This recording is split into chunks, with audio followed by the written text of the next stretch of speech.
నీ ప్రతి అడుగుని గమనిస్తున్నా నేను. నువ్వు మారాలి విశారదన్. అంటే ఎలా మారాలి? ఇందాక కూడా మీరు మాట్లాడుతూ ఎలా మారాలి అని అంటే సాయి గారు, ఇది సమాజం అండి. ఇందులో ఈ రోజులలో దొంగని దొంగ అనేటటువంటిది లేదు. ఎందుకంటే నిరూపించబడ్డంత వరకు వాడు మర్డర్ చేసినా సరే. విశారదను ఎట్లా మారాలి అని అంటే, నేను గమనించిన దాంట్లో యాక్చువల్గా నేను రిటైర్ అయిదాం అనుకున్నా. నౌ ఐఎమ్ ద 66 సంవత్సరాలు. ఒక మంచి వ్యక్తికి ఒక మార్గదర్శకంగా ఉందాం అనుకున్నా. నేను కూడా భూతార్థం వేసి ఎతికినా. నేను తెలంగాణలో ఎవరు అని అంటే నాకు విశారదను కనపడ్డాడు. కొద్దిగా ఈయన్ని సంస్కరిస్తే బ్రహ్మాండమైనటువంటి ఒక వ్యక్తిగా ఈయన జాతి పునర్నిర్మాణంలో కానీ, తన జాతి నిర్మాణంలో కానీ, మిగతా ఈ యొక్క ప్రజలు బడుగు బలహీన వర్గాల జాతి నిర్మాణం కానీ మంచి పాత్ర వహిస్తాడని చెప్పిన. కానీ నేను గట్టిగా నమ్మిన. నీకు ఏ రోజు నేను కౌన్సిలింగ్ చేయలేదు చెప్పు? ఏ రోజు నీకు మెసేజ్లు పెట్టకుండా ఉన్నానా? నువ్వు చేసినటువంటి ప్రతి మీటింగ్లో అట్లా మాట్లాడకూడదు బ్రదర్ అని చెప్పిన. ఈ రకంగా చేస్తే సమాజంలో నువ్వు ఎంతవరకు ఉండాలో అంతవరకే ఉంటావని చెప్పిన. అంటే నేను నీ మేలు కోరినా లేకపోతే కీడు కోరినా, ప్రతి సందర్భంలో కూడా, అది ఆదిలాబాద్ కావచ్చు, బీసీజేఏసీ ఇక్కడ ఉన్న రైట్ ఫ్రమ్ హియర్, ఎక్కడ మన సుందరయ్య విజ్ఞాన కేంద్రంలో జరిగిన మీటింగ్ కావచ్చు, వరంగల్లో మీటింగ్ జరిగింది కావచ్చు, ఇంకా ఎక్కడైనా నేను రాకపోయినా కూడా నీ ప్రసంగాలు మొత్తం విని 2 గంటలు 4 గంటలు విని ఇది తప్పు, ఇట్లా మాట్లాడకూడదు, నేను పెట్టలేదా నీకు మెసేజ్లు? నువ్వు బూర నరసింహగౌడ్ని అన్నప్పుడు ఇంతకుముందు అంతకంటే ముందే ఎవరిని, వీళ్ళని మున్నూరు కాపుల్ని ఇష్టం వచ్చినట్లు మాట్లాడినావు నువ్వు. బీసీ బిడ్డలు, నా బీసీ బిడ్డలు, గౌడ సంఘం వాళ్ళని అన్నావు, బూర నరసింహయ్య గారిని అన్నావు, నా బీసీ బిడ్డలు. అక్కడ ఉన్న ఎలిమినేట్ చేసినప్పుడు నీకు ఇంకా కూడా సరే నా మాట అంటే నీకు నెత్తికి చెవికి ఎక్కలేదనుకో. శ్రీనివాస్ గౌడ్ ఏమని చెప్పిండు నీకు? వచ్చిన వాళ్ళని కించపరుస్తారా, మర్యాద ఇవ్వండి.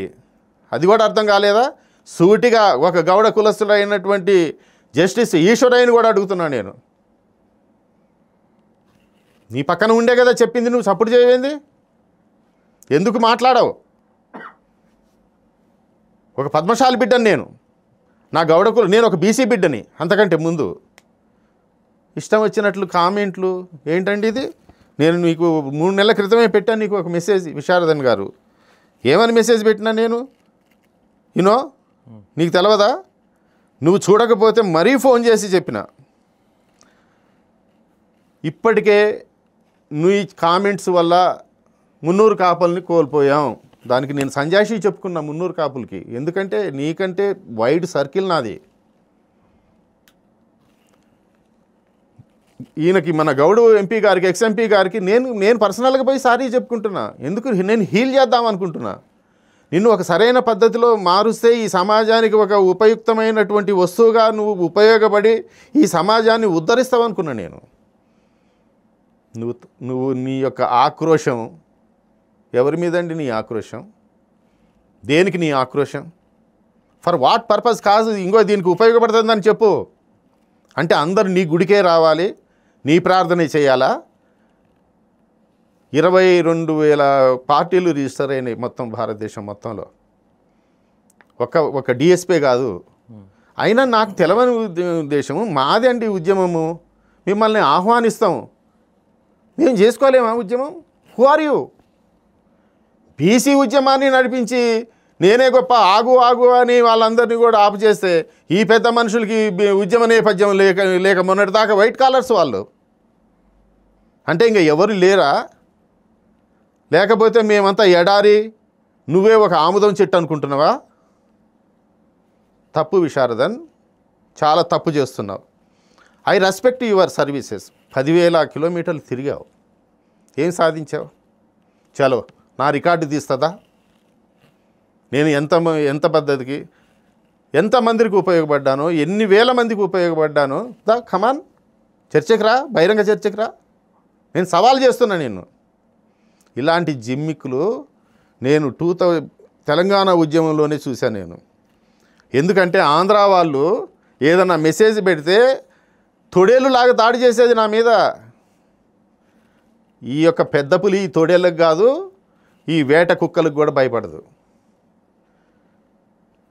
ప్రశాంతంగా జీవితం గడుపుదాం అనుకున్న సాయి గారు, నా ఓపెన్ హార్ట్ఫుల్గా చెప్తున్నా. నేను మంచిగా తపస్సు చేద్దాం అనుకున్నా. నాకు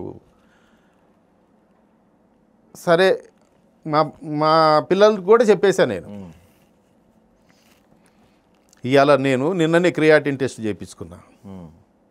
మళ్ళా ఉద్యమంలోకి రావాల్సిన అవసరం ఉన్నది. నేను సైలెన్స్డ్గా ఉంటే ఈ యొక్క సమాజం ఎటో పోతుంది. కుడిమిస్తే పండగ అనుకుంటారా మా వాళ్ళు?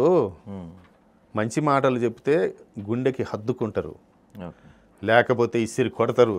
బీసీల సంగతి ఒక్కటి చెప్తున్నా విశారదన్ గారు, మేము అంగీకరిస్తాం.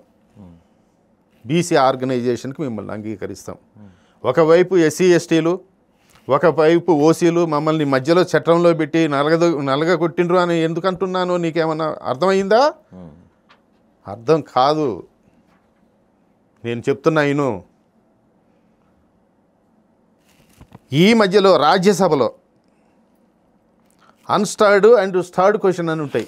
ఇమీడియట్గా ఇచ్చే సమాధానం స్టర్డ్, కొద్దిగా టైం తీసుకునేది అన్స్టర్డ్ క్వశ్చన్. 36-50కి ఇచ్చినటువంటి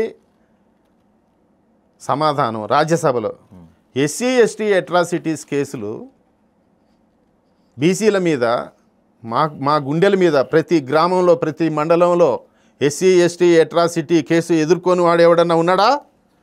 కనీసం వాడు వాడి అడ్రస్ ఇంటి అడ్రస్ తీసుకొని పోతాడు, కోర్టులో ఇది వేసి పడేస్తాడు. What type of this society? ఇవాళ నువ్వు బీసీలకి నాయకత్వం వహించడానికి నీకు అర్హత ఏంది అని అందుకనే అన్న. నేను ఒట్టిగా అనలే.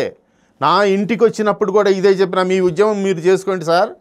నేను ఎస్సీ ఎస్టీ కమిషనర్ని కలిసినప్పుడు 90% కేసులు, 98% వే కేసులు. దేనికి పెడుతున్నారు? Do you want to blackmail? ఇది చూడండి, ఈ డాటా చెప్తాను మీకు సాయి గారు. 2020లో ఆంధ్రప్రదేశ్లో 1950, తెలంగాణలో 1959. అంత పెద్ద రాష్ట్రం కదా అది. 1959. అదే రకంగా 2021లో ఆంధ్రప్రదేశ్లో 2014. అదే రకంగా తెలంగాణలో 1772 కేసులు ఫైల్ అయ్యాయి. అదే తెలంగాణలో 2022లో 1787 కేసులు మా వాళ్ళ మీద కేసులు వేశారు. అదే రకంగా 2022లో 282 కేసులు మొత్తం కూడా ఫైల్ అయ్యాయి.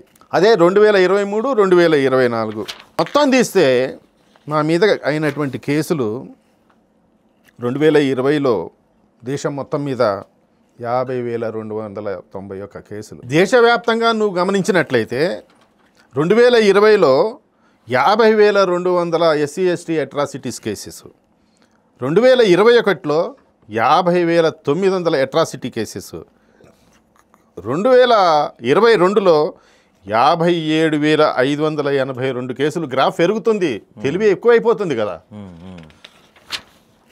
2022 దగ్గరికి వస్తే అదే రకంగా మొత్తము 16,000. టోటల్గా చూస్తే ఎన్ని లక్షల కేసులు? ఇంకో నా దగ్గర రిపోర్ట్ ఉన్నది, రాజ్యసభ రిపోర్ట్ ఉన్నది. ఓకే, డిస్కస్, ఇది మీతో డిస్కస్ చేసిన ఆల్రెడీ. నేను నా ఇంట్లోనే చేసిన. నేను ఎస్, మీరు కూడా చేయాలి అంటే మీ ఉద్యమం మీరు చేసుకోండి, మా ఉద్యమం మీరు చేసుకుంటాం సార్ అని నేను ఆ రోజే మొదటి కలయికలోనే చెప్పిన. నేను గౌరవంగా చెప్పిన. నేను అది పోనీయండి.